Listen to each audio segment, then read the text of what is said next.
가버나움에 계속 머물고 계세요. 예수님이 가버나움에 머물고 계십니다.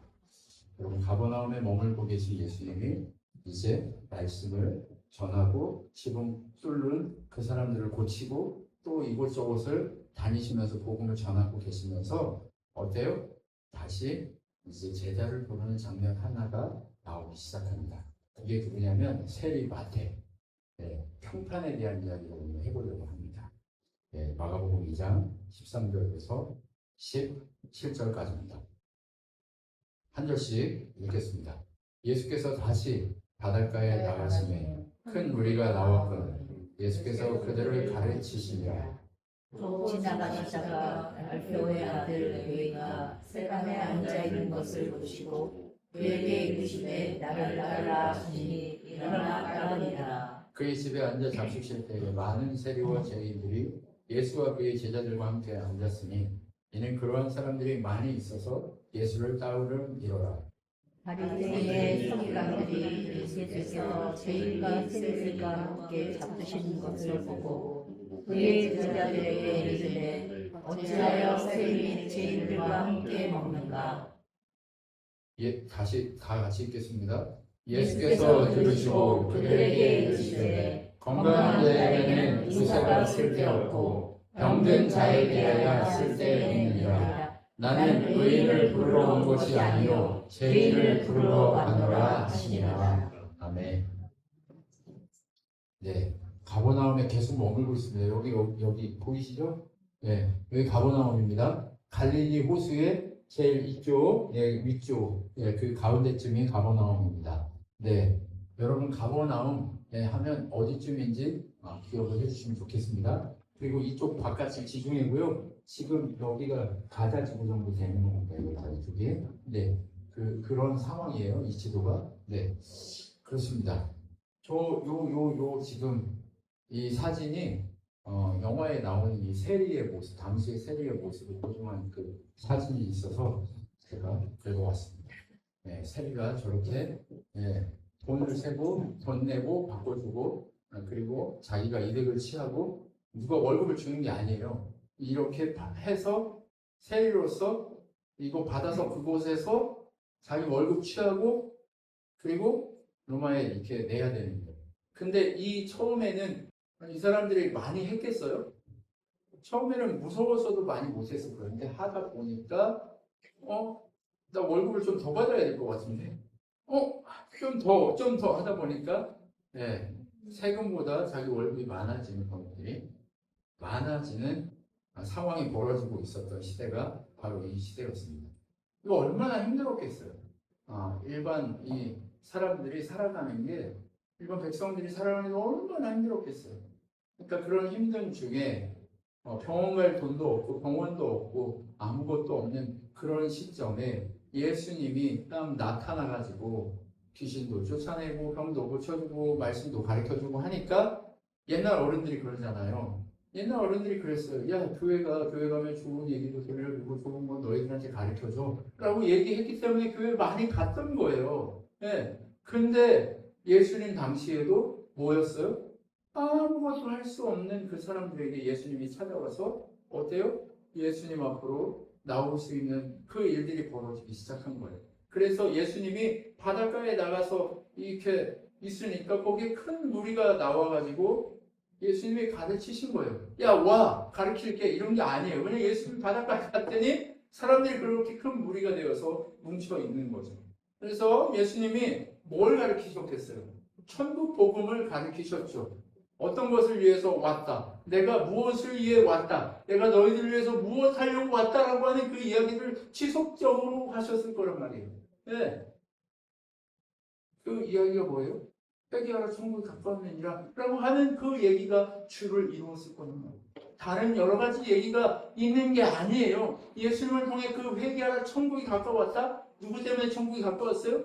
나 때문에 천국이 가까웠는데 너희가 그것을 보게 될 것이다라고 하는 그 복음을 계속해서 가르치셨을 거예요. 근데 이 메시지가 왜 능력이 있어요? 그분이 말로만 하는 게 아니라 진짜 하나님 나라 능력을 행하면서 그 일들을 실행하고 있었기 때문에 천국이 가까운 것을 세상 사람들이 볼 수 있었다는 거예요. 그렇게 천국이 가까운 복음을 가르치시고 조건 없이 무조건적으로 그들을 사랑해주고 섬겨주고 하니까 사람들이 몰려들기 시작했다는 거죠. 그럼 그렇게 몰려들기 시작하고 그들을 가르치고 이제 집으로 돌아가시려고 하는 길에 누구를 만나요? 알페오의 아들 레위가 세관에 앉아 있는데 보시고 그에게 이르시되 나를 따르라 라고 얘기하십니다. 여러분, 이 마태, 이 레이라고 불리는 이 마태가요, 마태복음을 쓴 마태입니다. 근데 이 제자를 예수님이 부르시는 거예요. 그런데 여기서 나를 따르라 라고 하는 단어가 뭐냐면 아콜루오세이라고 하는 단어래요. 아이고, 읽기도 어렵다. 아콜루오세이 뭐 이런 단어래요. 이게 어떤 의미냐면 그냥 따라간다라는 의미가 아니라 옆에 서서 따라간다 이런 의미가 아니라 그 기차라고 하면은 어떤 의미냐면 그 철로에 가고 있는 기차의 뒤에다가 자기 차량을 연결하는 것과 같은 그런 의미라는 거예요. 그러니까 같은 길을 가게, 원래는 다른 길로 가고 있었던 사람이, 원래는 세상 길로 가고 있던 사람이 어느 길로 가요? 예수님이 가시는 아버지의 길로, 내가 길이요 진리요 생명이니 라고 얘기하시는 그 바로 예수님의 길로 다시 길을 갈아타는 것을 의미하는 거예요. 그러면 마태는 지금 어떤 길에 서 있었어요? 사기치고 있었죠. 정당한 자기의 것을 먹고 있는 사람이 아니고 백성들에게서 고열을 짜내고 돈을 받아서 거기서 자기 거 취하고 로마에, 그러니까 지금 우리나라 말로 하면 뭐예요? 예, 고리대금 업자, 친일파 뭐 이런 거예요. 예, 그 우리 몽골 시대에도 예, 있었잖아요, 그죠? 예, 그러니까 시시때때로 권력을 잡은 이민족하고 연결이 되면, 예, 뭐 조선 시대에는 없었나요? 청나라나 명나라 이 모두 다 이렇게 그쪽에게 예, 침명하고 하는, 뭐 침청하고 하는 이런 사람들이 수도 없었단 말이에요, 그죠? 예, 그것처럼 그런 일을 하던 사람이란 말이에요. 그러면 사람들이 그때 당시에 우리나라 사람도 지금 친일파라고 하면 사람으로 봐요, 안 봐요? 친일파 후손이라고 하면 어때요? 매국노 뭐 이러면서 이렇게 사람으로 취급 안 하려고 하잖아요.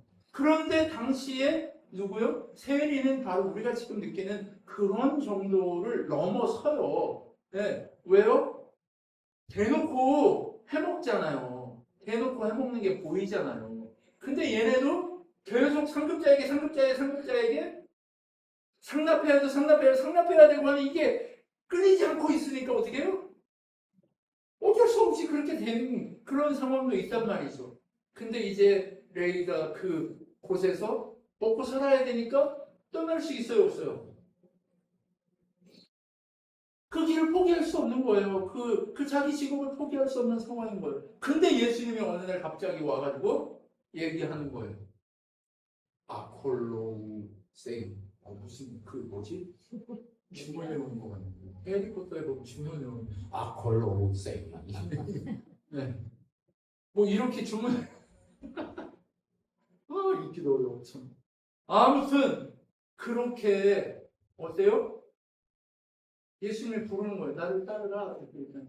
그랬더니 어때요? 자기가 세관에서 했던 모든 것들을 다 버려두고 예수님을 이제 따라가버려요.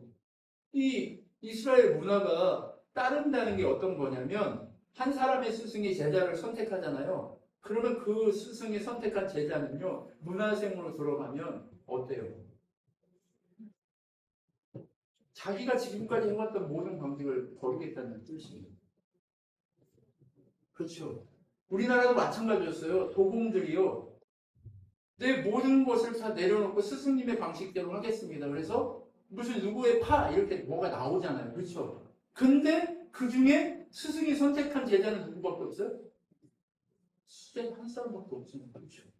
그런 것처럼 자기의 모든 문화와 상황을 다 내려놓고 누구를 따르겠다? 스승을 따르겠다. 이게 일본은 여전히 도제 시스템으로 이렇게 하잖아요. 독일도 마찬가지죠. 그렇죠? 우리나라는 그런 게 없지만 그런 문화가 아니지만 옛날에 우리나라도 그런 문화였단 말이죠. 그죠? 이게 전수되어서 전수되게끔 하려고 그게 그렇게 지켜오는 거예요. 그런데 그것이 그렇게 따라가듯이 이스라엘도 랍비들이 자기 제자를 따라와 하면 어때요? 그 예를 성경이 보여주는 게 있어요. 엘리야가 엘리사에게 따라와 하니까 어떻게 해요? 다 버려두고 따라가잖아요. 이게 하나님이 선택했으니 따라와 이런 문화가 뭐냐면요. 예수님이 랍비라고 생각한 거예요. 그러면 따라와! 이러면 어떻게 해야 돼요? 가야 되는 거예요. 네. 여러분 죄송합니다. 따라오라고 해서 따라오시는 하나님이 바로 그런 예수 중심의 교회를 여러분은 따라와 해서 지금 여기 계신 거예요. 왜? 그래서 따라와! 라고 하는 게 자신의 모든 것들을 다 버리고 이제 그분을 따르겠다는 의미로 마태가 선택한 거예요. 그러니까 제자들이 야 내가 너를 제자로 삼았어라고 베드로에게 얘기했을 때 모든 걸 버려두고 쫓아가는 게 당시 문화에서는 제자 안 할 거면 괜찮은데 따라가서 제자를 할 건 모든 걸 버리고 가는 게 맞는 시스템이었던 거예요. 네, 그렇게 이해를 하시면 되는 거예요. 그래서 오비한테 제가 오비야 너 모든 걸 다 버리고 날 따라와 한다고 지금 그래요? 절대 그런 거 아니잖아요 우리는. 네, 맞잖아요. 근데 지금 그런 이제 그 당시의 문화가 이렇단 말이에요. 그런 문화 속에서 어떻게 해요? 선택의 기록에 딱 썼는데 어때요? 고민 안 하고 따라가거든요. 하나님이 우리를 부르실 때 고민 안 하고 따라갈 수 있는 길이 열리는 게 참 축복입니다. 예. 그래서 고난이 와서 모든 게 멈춰진 순간에 하나님이 내 방식대로 날 따라와 하도록 길을 열어주시는 그게 축복인 거예요. 그게 은혜인 겁니다. 그래서 그 길로 우리가 갈 수 있는 그 길이 열려지기를 소망합니다. 여러분의 인생의 그 길이, 그 부르심이 열려지기를 소망합니다. 정말 그 길이 열려서 내 방식이 아니라 하나님의 방식으로 온전히 내 문화가 아니라 하나님의 문화로 채워지기를 소망합니다. 그래서 우리가 습관적으로 짓는 죄 때문에 무너지는 순간순간이 있잖아요. 근데 그 순간순간이 예수님을 따르겠다고 하는 그 방식으로 완전히 온전히 하나님을 따라가겠다라고 선언하면 그곳이 따라갈 수 있도록 부름받은 그 장소가 진짜 은혜가 되는 겁니다. 그래서 알페오가 따라서 이제 예수님을 가면서 예수님이 뭐라고 그러냐? 니네 집으로 가자! 라고 얘기한 거예요. 니네 집으로 갔죠. 그랬더니 니네 집으로 갔더니 거기에 누구 있어요? 세리 집이니까 세리들 가득하고 그 다음에 또 누가 가득해요? 예수님 누가 따라왔어요? 바리새인과 서기관이 따라다녔어요? 아니면 죄인들이 따라다녔어요?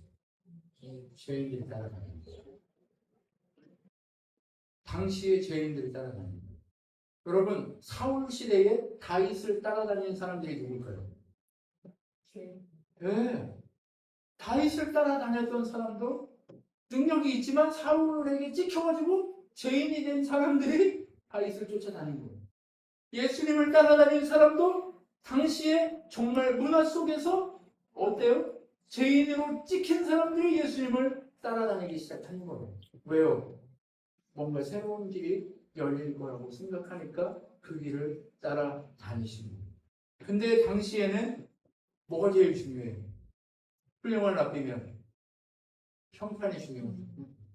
소문이 중요한 거예요. 이 얼굴이 명함인 거예요. 근데 얼굴이 명함인 사람 옆에 장녀 있어, 세리 있어, 죄인 있어, 별의별 사람들이 다 있어요. 도둑, 강도부터 시작해서 그냥 별의별 인간들이 다 있다고 생각해보세요. 그러면 어때요? 평판이 어때요? 바닥이죠, 바닥. 평판이 바닥이 되버린 거예요. 예수님 평판이 바닥이 되니까 어떻게 해요? 세리들로 가득해진 그 평판을 바라보면서 바리새인과 서기관이 얘기하는 거죠. 야, 니네 스승은 훌륭한데 왜 니네 스승 주변에는 왜 저렇게 죄인들만 가득하냐? 그것도 오늘은 세리집이야. 세리집에 갈 수 있어요, 없어요? 세리집에 가면 안 되는 거예요. 왜요? 세리집에 가면 부정을 타요. 왜? 세리는요 이미 부정한 이 해외 돈 만졌고 부정한 사람들이 내는 세금 뭐 이런 거 다 만졌기 때문에 세리하고 같이 있는 것 자체가 부정해서 성전에 들어갈 수 있어요 없어요? 성전에 들어갈 수 있는 존재가 안 되는 거예요. 그러니까 어떻게 해요? 그들의 보기에는 죄인들이 가득해 있으면 이미 저 사람은 부정하다고 얘기하는 거예요. 예수님은 평판이 훌륭한데 왜 주변에 죄인 가득해가지고 저렇게 어우씨 안 됐다 니네 이렇게 한 거예요. 우리 쳐다보고 다 어떻게 해요? 사람들이 저 사람 괜찮아요. 저 주변 사람들 주변을 보면 저 사람을 안다고 예수 형편없네 이러면서 이렇게 했을 거 아니에요. 맞아요 안 맞아요? 네 맞죠. 맞아요. 그게 맞단 말이에요. 형편없는 거죠. 그 형편없는 평판을 판단하고 있는 이 예수님에 대해서 판단하고 있는 그 모습을 예수님이 딱 보고 뭐라고 얘기해요? 너희들은 건강하지? 그러니까 내 곁에 안 오는 거야. 왜? 얘네는 의사가 필요 없어. 근데 이 사람들은 안 건강해. 그래서 의사가 필요해. 의사가 몸을 건강하게 해주는 것도 건강하게 하는 거지만 정신과 삶의 모든 방향을 건강하게 바꿔주는 게 의사야. 근데 나는 이 땅에 의사로 왔고 건강하지 않은 사람을 치유하려고 온 거야. 그러면 평판을 따져야 되냐? 아니면 이 사람들 구하러 온 목적에 맞게 살아야 되냐? 라고 얘기하시는 거예요. 여러분, 우리에게 부르심이 다 있어요. 하나님 여러분 한 분 한 분을 부르심의 목적이 있단 말이에요. 그 부르심의 목적이 있는데 그 부르심대로 살라고 부르셨는데 우리가 부르심대로 살기 위해서는 우리의 평판을 위해서 사시겠습니까? 아니면 하나님이 부르심의 그 목적에 맞게 사시겠습니까? 우리가 목적에 맞는 삶을 살아가야 하는 거예요. 그 목적에 맞는 삶을 살기 위해서 우리가 지금 뭐 하고 있는 거예요? 잠깐 버스 스탑 하고 있는 거예요. 네. 곧 하나님의 때가 되면 그 버스가 출발하면서 하나님의 영광이 드러나고 하나님의 소망이 드러나고 죄인들과 질병 걸린 자와 고통 속에 있는 자들과 함께 그 버스를 타고 하나님 나라로 갈 수 있는 하나님의 사명자로 그 사역을 감당할 수 있게 된다는 거예요. 그러니까 지금 주변에 누구를 어떻게 해요? 신경 쓸 겨를이 없어요. 누구를 신경 써야 돼요? 내가 지금 부르심의 목적에 합당하게 하고 있냐? 그거에 지금 집중해야 돼요. 온 집중해야 될 것은 바로 예수님이 이렇게 부르심의 목적에 맞게 사역하고 있는 그 모습처럼 나는 의사야. 영적으로 그리고 정신적으로 삶의 방향과 습관과 이 모든 중독되어 있는 것에서 이들을 벗어나게 하고 하나님께로 돌아가게 하는 그 모든 것이 나의 목적이야라고 하는 그 목적이 있기 때문에 예수님이 어때요? 창녀도 와도 뭘 하지 않으시는 거예요. 이제 네가 옛날에 창녀였지만 창녀로 살지 않으면 내 곁에 있을 수 있어. 내가 너와 영원히 함께할 거야 라고 얘기해 주시는 거예요. 그 대표적인 여자가 누구예요? 막달라 마리아예요. 예수님 십자가에 지고 죽으시고 부활하실 때 가장 먼저 만났던 여자가 이 마리아들이에요. 삶이 바뀌어버리잖아요. 네, 삶이 바뀌어버리는 거예요. 그렇게 삶이 바뀌어버리니까 어때요? 예수님을 따라다니는 사람들이 점점점 달라지기 시작합니다. 그러면 이거는 누구의 평판을 의식하는 거예요? 세상의 평판이 아니라 하나님의 평판을 의식하며 사는 것이 목적에 맞는 삶을 사는 방식이란 말이에요. 하나님이 원하시는 방향으로 하나님의 평판에 맞게 사는 그것이 중요하다는 거예요. 여러분, 우리가 정말 하나님 주시는 마음대로 움직일 필요가 있습니다. 요한복음 5장에 보면 너희가 서로 영광을 취하고 유일하신 하나님께로부터 오는 영광은 구하지 아니하니 어찌 나를 믿을 수 있느냐? 내가 너희를 아버지께 고발할까 생각하지 말라. 너희를 고발하는 이는 있으니 곧 너희가 바라는 자 모세니라 라고 얘기하는 거예요. 여러분, 우리가요 하나님이 주시는 평판, 하나님 주시는 영광을 생각하지 않으면요 하나님이요 우리를요 마지막 심판 때 검사가 누구예요? 모세가 검사예요. 검사가 모세예요. 그리고 누가? 예수님이 변호사예요, 우리를 변호해 줄 분은 예수님밖에 없어요. 모세가 자꾸 얘는 율법에 저촉된 일을 수백만 번만 했으면 다행이에요. 근데 수천억 만번 뭐 이렇게 숫자도 못 세게 뭐 조경번 뭐 이렇게 그렇게 모세가 우리를 고발할 거예요. 우리 삶의 모든 순간에 생각으로부터 죄지은 것부터 시작해서 모든 것들을 다 고발할 거란 말이에요. 근데 그 고발하는 그 순간에 예수님이 뭐 하는 거예요? 그 모세가 고발한 고발장이 예수의 피로 거기에다가 싹 흘려보내요. 그러면 고발장에 쓰여져 있는 게 보여요, 안 보여요? 피밖에 안 보이는 거예요. 예수님을 믿는다, 예수님 앞에 선다, 예수님의 능력 가운데 선다, 새로운 평판대로 산다라고 하는 건 바로 이 방식이에요. 뭘 했냐 안 했냐, 누구랑 함께하냐 아니냐가 아니라 예수님을 의식하고 예수님과 함께 그 길을, 로드 투어를 하냐 안 하냐의 문제라는 거예요. 예수님의 길 위에 우리가 올라서냐 아니냐는 거예요. 예수님이 가시는 그 천국 열차에 우리의 선로가, 우리의 기차가, 우리의 차량이 거기에 연결되냐 아니냐라는 거예요. 우리는 그렇게 연결된 교회들입니다. 그 교회된 우리가 그렇게 나아가기 위해서 몸부림치는 것이 지금 우리의 예배고 우리의 삶이고 우리의 자리인 거예요. 그렇기 때문에 우리는 누구를 지금 신경 써야 돼요? 내가 지금 예수님 옆에 있냐 아니냐 그 평판에만 신경 써야 합니다. 여러분 그것을 우리가 깊이 있게 묵상할 수 있기를 소망합니다. 이것에 대해서 바울은 이렇게 얘기합니다. 이제 내가 사람에게 좋게 하랴 하나님께 좋게 하랴 사람에게 기쁨을 구하랴 내가 지금까지 사람의 기쁨을 구하였다면 그리스도의 종이 아니니라. 여러분 우리는 이제 결단할 때입니다. 사람을 기쁘게 할 것인가 하나님을 기쁘시게 할 것인가에 대한 고민을 할 필요가 있습니다. 그래서 하나님이 정말 우리에게 주시는 능력을 찾아서 하나님만을 위해서 살겠다라고 생각하는 그 평판을 중시해야 할 줄 믿습니다. 그래서 사람에게 뭔가 물론 사람을 통해 일하시지만 우리의 그 사람을 통해 일하시게 연결하시는 사람, 그 사람과 함께 연합하는 것은 중요해요. 네. 우리가 함께 연합하는 것 중요합니다. 네. 하나님이 준비시킨 상황에서 연합하는 건 매우 중요해요. 그런데 하나님이 준비시킨 연합하게 해서 하나님의 영광을 돌리려고 하는 사람과의 연합에 하나님의 능력이 나타날 겁니다. 그런데 세상과 연결하려고 할 때 우리는 잠깐 멈춰야 돼요. 그것처럼 우리는 지금 하나님을 기쁘시게 할 수 있는 그 일만을 생각해. 하나님을 기쁘시게 하는 그 일이 무엇인가를 고민해야 됩니다. 나의 부르심이 어디인가를 보게 되는 겁니다. 여러분 제가 감사기도를 며칠 썼는데 쓰면서 제일 좋았던 게 뭐냐면 이런 거예요. 감사기도를 쓰다 보니까 하나님이 날 감사하게 하는 라인, 나를 이끌어 가시는 라인이 쭉 보여지는 거예요. 아, 이 길로 가라고 하시는구나 라는 게 보여지는 거예요.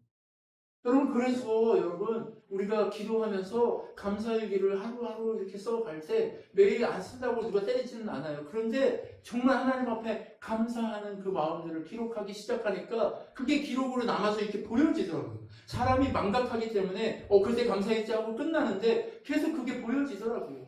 네. 그래서 제가 컴퓨터 이게 여기 이 패드에다가 자꾸 기록하고 쓰는데 그 기록이 계속 보여지고 남으니까 아 그랬지 감사 라인이 보이는 거예요. 그게 너무 좋더라고요. 그래서 여러분 이 감사의 고백들 여러분 안에 계속해서 드러나기를 소망합니다. 예수님이 하나님 나라의 영광을 위해서 몸부림치고 바울이 목숨을 걸고 하나님 나라의 영광을 몸부림치면서 하나님을 기쁘시게 하고 하나님께 사용되었던 것처럼 여러분의 인생이 그렇게 사용되기를 축원합니다. 로마서 2장에 보면 이렇게 되어 있습니다. 그렇게 정말 하나님을 추구하는 자, 그 사람이 누가 진짜냐라고 하는 것에 대해서 로마서 2장 29절에 이렇게 얘기합니다. 오직 이면적 유대인이 유대인이며 할 일을 마음에 할지니 영에 있고 율법 조문에 있지 아니한 것이라. 그 칭찬이 사람에서가 아니라 다만 하나님에게서니라 라고 얘기합니다. 여러분 우리는 칭찬을 갈망합니다.